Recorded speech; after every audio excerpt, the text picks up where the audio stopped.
આદિવાસી સમાજ એટલે એક એવો સમાજ આ દુનિયામાં છે એ કોઈના બાપથી ડરતો બી નથી અને છૂટતો બી નથી. એ આ ચેતરભાઈએ સાબિત કરી દીધું છે. આ ચોર લુચ્ચા બેરા મૂંગા ભાજપિયા એને કહી દે ચેતર વસાવા એકલો નથી, આ કરોડો આદિવાસી એની સાથે છે. અરે અમને એવી આદેશ આપવામાં આવે ચેતરભાઈ જો જેલમાંથી ગઈ જેલ ભરો આંદોલન કરવાનું છે, આપણે જેલ ભરો આંદોલન કરવાનું છે. અરે ગુજરાતમાં એવી કોઈ જેલ નહીં મળે જે 1 કરોડ આદિવાસીને જેલમાં મૂકી હતી. અને અમારે પોલીસને કહેવાનું છે આદિવાસી સમાજને બાજી મૂળિયા ગણવાનું બંધ કર. વાઘ છે અને વાઘ રહેશે. હવે પછી છે ને લાફાવાળી કરવાની જરૂર નથી. અરે ભગાવો વાળું કરવાનું શરૂઆત કરવાનું. મારા ગામમાં ભાજપીઓ નીકળે ચલો ભગો.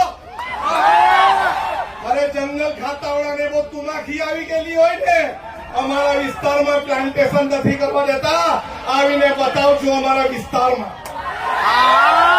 અરે આ આદિવાસી સમાજ એક દિવસ ડેરીમાં દૂધ ભરવાનું બંધ કરે ને તો આ બધા ભાજપીઓને ચા પીવાની બી નહીં મળે. અરે આદિવાસી સમાજ પોતાના વિસ્તારમાં પડેલું વરસાદનું પાણી રોકી દે ને તો ધોવાના બી ફાફા થઈ જાય. એક રહેવાનું છે. પાર્ટી પક્ષમાં જ્ઞાતિના ફાટામાં ફટવાનું નથી, બટવાનું નથી, વચાવવાનું નથી. આપણે બોર્ડર લેસ બનવાનું છે. દરેક ભારતીય આદિવાસી એક થવાનું છે. મારો વિસ્તાર તારો વિસ્તાર નહીં.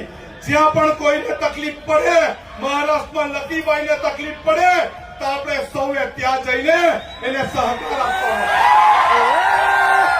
આપણા વિસ્તારના દરેક લોકોને મારે અપીલ છે કે આ વર્ષાબેન એના કુટુંબની જવાબદારી એક ભાઈ તરીકે આપણી છે કે નહીં? પોલીસ વાળા અહીંના પોલીસ વાળાને બી કહેવા માંગુ છું, તમારામાં તાકાત હોય ને આવનારા દિવસોમાં જેલ ભરો આંદોલન કરવાના ત્યારે અમને અટકાવજો. અમે લડવા બી તૈયાર છે, મરવા બી તૈયાર છે, તૈયાર નથી. આપણે કદી ઝૂક્યા નથી અને ઝૂકશું પણ નહીં. એક હાથ ઊંચો કરીને કેવું, આપણે સૌ હાથ ઊંચો કરીને કેવું બધા